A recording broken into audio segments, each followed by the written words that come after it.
그리스, 로마, 신화의 진실과 허구.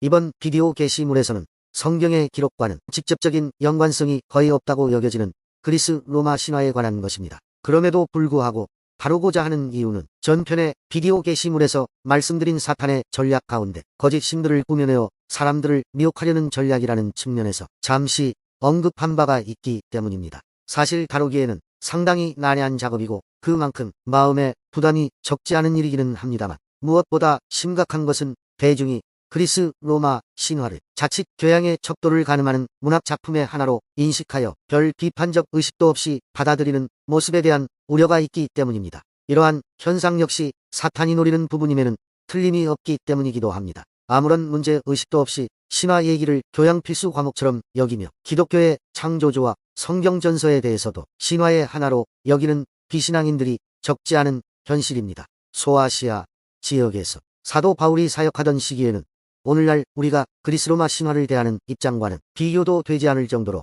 종교적 숭배 대상들이 바로 그리스 로마 신화의 등장 인물들이었습니다. 사도 바울 시대의 사람들이 실제로 숭배했던 제우스나 아테나와 같은 신화적 인물들은 초자연적인 능력을 가진 신들로서 여겨져 숭배되었다는 사실을 잘 아실 것입니다. 그런데 더욱 황당한 것은 신화적인 인물들 속에는 반인반신의 형상으로 혹은 반인반수의 형상으로 숭배되거나 영웅시되어 그 당시의 사람들의 일상과 사상, 철학, 예술, 문화, 경제, 정치, 군사 등의 거의 모든 분야를 지배하였다는 사실입니다. 본 비디오의 초반에 나오는 몇 가지 건축물들의 사진 화면에 담긴 실제 건축물들을 직접 보시거나 그에 관하여 아시는 분이 계실런지 모르겠습니다만 사진 화면에 아무런 나레이션도 없이 그냥 화면으로만 몇 컷 지나가듯 소개된 장면에서 여러분들은 어떤 생각을 하셨는지요? 이번엔 앞서 보여드린 건축물의 외벽을 둘러싸듯 벽면에 장식된 조각물들을 몇 가지 보여드리겠습니다. 보여드릴 조각상들은 거인족과 올림푸스 신들 사이의 전투 장면들을 묘사한 조각들입니다.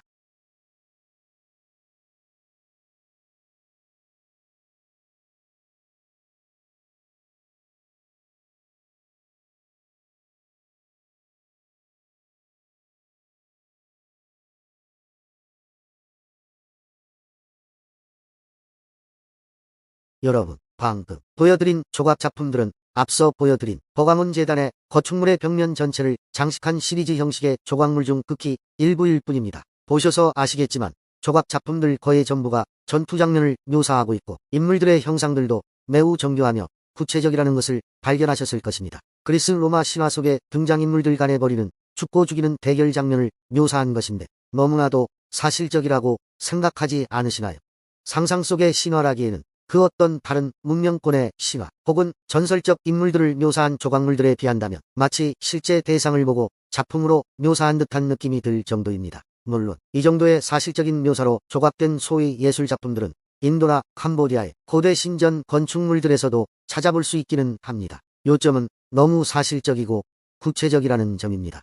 그렇다면 신화나 전설적인 인물들을 묘사한 조각물들이 사실적이고 구체적이라고 해서 문제가 될 소지가 뭐가 있냐고 반문하실지도 모르겠습니다. 사도행전에는 사도 바울이 아테네 지역으로 가서 그곳의 대중들에게 그들이 섬기는 온갖 신들에 대한 문제점, 사실보다 적확한 지적으로는 누군지 알지도 못하는 신까지도 맹목적으로 섬기는 당시 사람들의 무지몽매라는 문제점을 지혜롭게 제기함으로써 참된 진리의 말씀이요 생명의 빛으로 오셨던 예수 그리스도를 전도하는 장면이 기록되어 있습니다. 사도행전 7장 22. 모든 아덴 사람과 거기서 나그네 된 외국인들이 가장 새로운 것을 말하고 듣는 것 이외에는 달리 시간을 쓰지 않음이더라. 22. 바울이 아레오바고 가운데 서서 말하되 아덴 사람들아 너희를 보니 범사의 종교심이 많도다. 23. 내가 두루 다니며 너희가 의하는 것들을 보다가 알지 못하는 신에게라고 색인단도 보았으니 그런즉 너희가 알지 못하고 의하는 그것을 내가 너희에게 알게 하리라.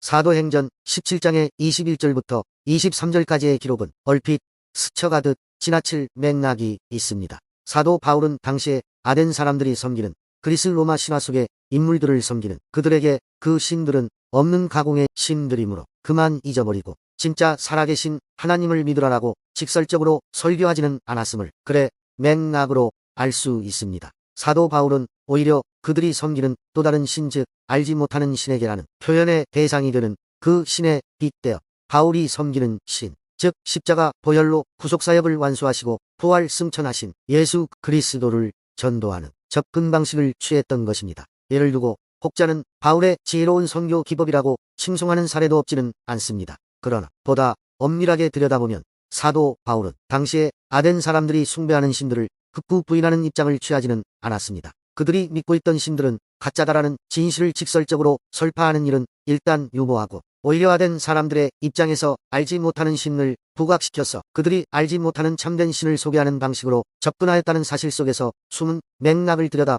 볼 필요가 있는 것입니다. 그렇다는 사실을 염두에 두고 신명기 32장 17절의 말씀을 통해서 지금 우리가 알아야 할 진실의 문에 접근해 보도록 하겠습니다. 신명기 32:17 그들은 하나님께 제사하지 아니하고 귀신들에게 하였으니 곧 그들이 알지 못하던 신들 근래에 들어온 새로운 신들 너희의 조상들이 두려워하지 아니하던 것들이로다. 신명기 32장 17절의 기록 가운데 귀신들 그들이 알지 못하는 신들 그리고 근래에 들어온 새로운 신들이라는 표현에서 알 수 있듯이 이미 수천 년 전부터 사탄은 그의 수하인 귀신들을 동원하여 거짓 신들로 위장하도록 하는 수법을 취해왔습니다. 이 신명기의 말씀을 근거로 한다면 아덴 사람들이 섬기는 신들의 정체는 귀신들이 위장하여 행세하는 거짓 신들임을 알 수 있는 것입니다. 그러한 거짓 신들이 오늘날 현대를 살아가는 우리에게는 그리스 로마 시대의 신화 속의 등장 인물들로도 둔갑하여 참되고 유일하신 창조주 하나님을 외면하거나 부인하는 무지몽매의 나락으로 유인하는 통로로도 쓰이고 있음을 간과하고 있어야만 할까요? 사도 바울이 아덴에서 구세주로 오신 예수 그리스도를 전도하면서 굳이 아덴의 가짜신들을 그들은 가짜신들이다. 귀신들이 위장한 악한 존재들이다라고 왜 폭로하지 않았을까요? 그 이유는 하나님께서 당신의 장대한 구속사역의 흐름 가운데 쭉정이와 가라지들에 대한 이미 정하신 처리 계획이 따로 있기 때문일 것입니다. 하나님은 억지신앙이나 거짓신앙으로 섬김을 받으실 분이 아니십니다. 창조주 하나님은 사람들로 하여금 부여된 자유, 의지를 오롯이 하나님을 향한 선한 방향에 맞춰 살아가기를 바라십니다. 욕망과 교만에 매달려 자유, 의지를 허망하고 거짓된 것들에 맞춰 살아가는 사람들에게 자신들의 진면목이 어떤 것인지와 그 허망하고 거짓된 것들의 실체가 어떤 것들인지를 겪어보고 진실을 깨달을 기회를 부여하심으로써 심판을 유보하시고 있는 것입니다. 따라서 하나님이 유보하여 주신 기간 동안 돌이켜 회개하고 거짓 신들의 악한 정체가 무엇인지를 올바로 깨달아 거짓 신들과 참되고 유일하신 신 사이에 어떤 신을 택할 것인지를 스스로의 의지로 택하라는 과제를 던져주신 것입니다. 하나님의 이러한 요청은 이미 수천 년 동안 인간의 역사 속에서 면면이 제기되어 있는 것이며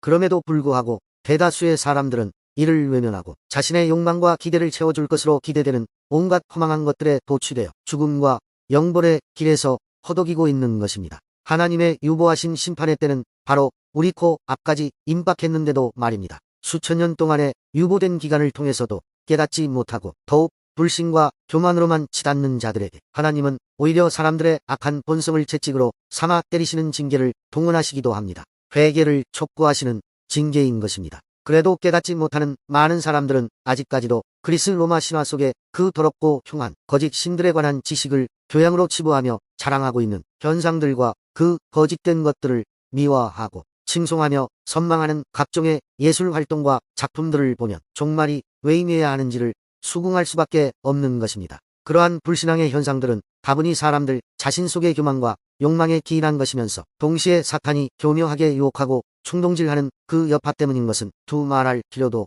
없는 사실입니다. 사탄은 이미 수천 년 전부터 사람들을 죄와 사망의 길로 유혹하여 끌어들이는 일을 멈춘 적이 없습니다. 사탄은 우리가 알지 못하는 방식, 예를 들면 우리가 익히 아는 어떤 역사적 인물이나 신화 속의 인물들로 자신의 수하들을 위장시켜 타락과 멸망의 길로 서서히 유인하여 왔습니다. 그 점을 명확하게 폭로한 말씀이 요한계시록에도 기록되어 있습니다. 요한계시록 2장 13절.